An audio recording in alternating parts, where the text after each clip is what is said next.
Hoje em dia, nós vemos dois discursos acontecendo ao mesmo tempo. Por um lado, existem pessoas falando que a masculinidade é tóxica, que o homem ele é agressivo, que o homem é violento e que tudo que é masculino é ruim. Mas ao mesmo tempo, tem algo curioso acontecendo. Tem muitas mulheres se perguntando: cadê os homens? Ou seja, onde foram parar os homens? Aqueles homens que protegem, aqueles homens que assumem as responsabilidades. Cadê aqueles homens que provêm e lideram as suas famílias? Isso é curioso, porque apesar de existir uma guerra entre os sexos, de fato, é nítido que tem muitas mulheres que odeiam os homens e tem muitos homens, esse movimento também tem surgindo, que odeiam as mulheres. Apesar dessa guerra de sexo que existe na nossa sociedade atual, muitas mulheres começaram a perguntar: cadê os homens? E a defender os homens de verdade. Então, as mulheres que não gostam da masculinidade, que criticam os homens, elas não criticam a masculinidade em si. Elas criticam outra coisa. Elas criticam os homens fracos. Ou seja, os homens que não assumem responsabilidade, que não tomam iniciativa, que não lideram a própria vida, mas também criticam os homens que nós podemos chamar de macho caricato, que são aqueles homens que são agressivos, que são aqueles homens que acham que a mulher é uma empregada da dona de casa, né, que tem que ficar em casa e só tem que servir. Então, assim, por um lado tem esposas que têm que trabalhar, né, que tem que cuidar dos filhos, tem que resolver todos os problemas, enquanto os homens não fazem nada, mas por outro lado tem esposas que são maltratadas pelo marido. Percebe? Percebe que há esses polos opostos. E é muito interessante. E fica a pergunta: como que nós chegamos a esse ponto? Tá? Isso não aconteceu por acaso. Existem vários fatores históricos que contribuíram para essa situação.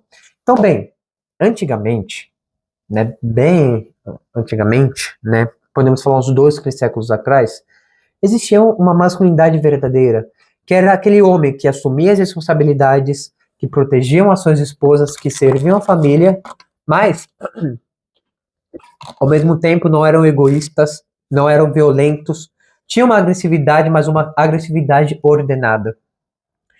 E um dos principais fatores que foi acabando com a masculinidade foi a revolução sexual.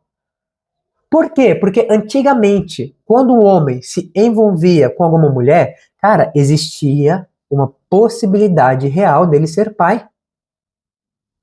E isso criava responsabilidade. E ai dele se ele engravidasse uma mulher e abandonasse uma família. Ele ia ser a vergonha da sociedade. Diferente de hoje em dia.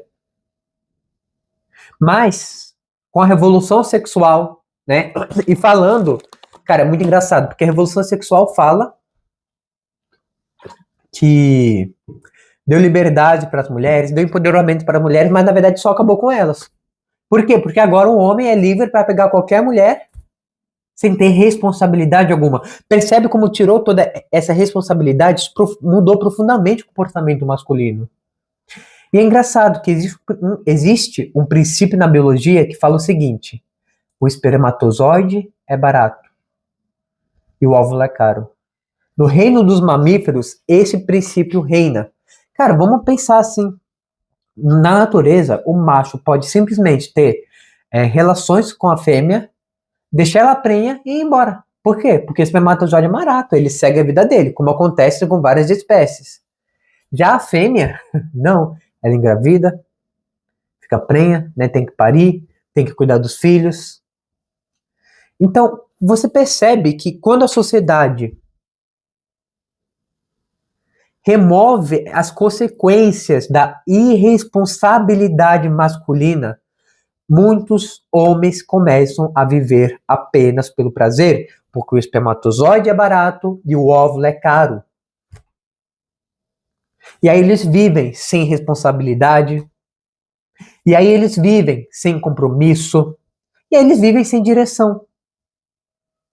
Então, você percebe que teve N fatores históricos: revolução sexual, revolução industrial também, toda a questão do marxismo cultural. E aí isso foi degradando de geração em geração. seja, você já tinha um homem que já fugia da responsabilidade. Aí ele tem um filho. Esse filho, ele não tem referência masculina, porque o pai dele também não é referência. E aí esse filho vira pai, que tem um outro filho, que também não tem referência. E assim só vai degradando, e assim só vai degradando.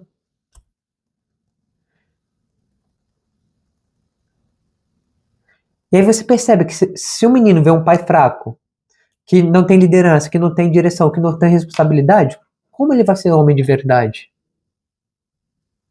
E aí ele vai ver as séries, vai ver filmes. Cara, desculpa, mas os filmes de hoje em dia da Netflix, Amazon, em qualquer streaming, não tem valor algum de masculinidade. E aí, então o homem já não tem que ter compromisso, o homem já não tem nenhum exemplo paterno, não tem em quem ele possa se inspirar. Então, assim, como que ele vai aprender a ser homem? Por isso que existem muitos homens que são encostados, sustentados pela esposa e vivem no colo da mãe. Entende? Só que aqui está um ponto importante. Por quê? Porque também não dá para confundir que a masculinidade é agressividade. Cara, masculinidade não é brutalidade, não é deixar a barba grande, não é ter 1000 de testosterona. Cara, é responsabilidade, é domínio de si próprio, é serviço, proteção, liderança. O homem, ele é líder. O homem, ele foi chamado a liderar. Mas não aquele líder que ele é servido. Mas sim o líder que ama e serve os seus. E quer o bem dos seus. E está disposto a entregar a própria vida. Assim como Cristo amou a igreja e deu a sua vida por ela. São Paulo fala, maridos, amai as vossas esposas. Assim como Cristo amou a igreja e deu a sua vida por ela. Seja a cabeça da família. Seja líder.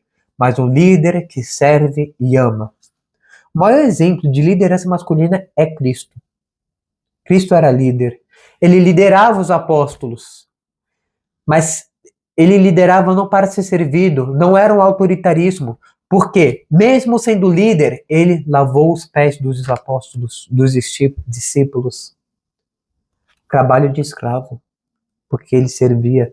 Mesmo sendo líder, ele amou os seus e entregou a sua vida por eles. Essa é a verdadeira liderança. A masculinidade, ela floresce na paternidade. A masculinidade, ela floresce na vida conjugal, nessa entrega. O homem amadurece quando ele percebe que tem pessoas que dependem dele e ele começa a ter essa atitude de proteger, de ser forte, de ser viril, mas amando e servindo. Entende? E assim, por que hoje em dia tem muitos homens fracos e tem esses movimentos? Porque é muito fácil você dominar uma sociedade com homens fracos. São os homens que protegem, logo se você não tem homem, é muito fácil você manipular a sociedade. Tá? Então, nós não precisamos de homens fracos e não precisamos de homens egoístas, né, que acham que ser homem é só ser fortão e ir na academia todo dia.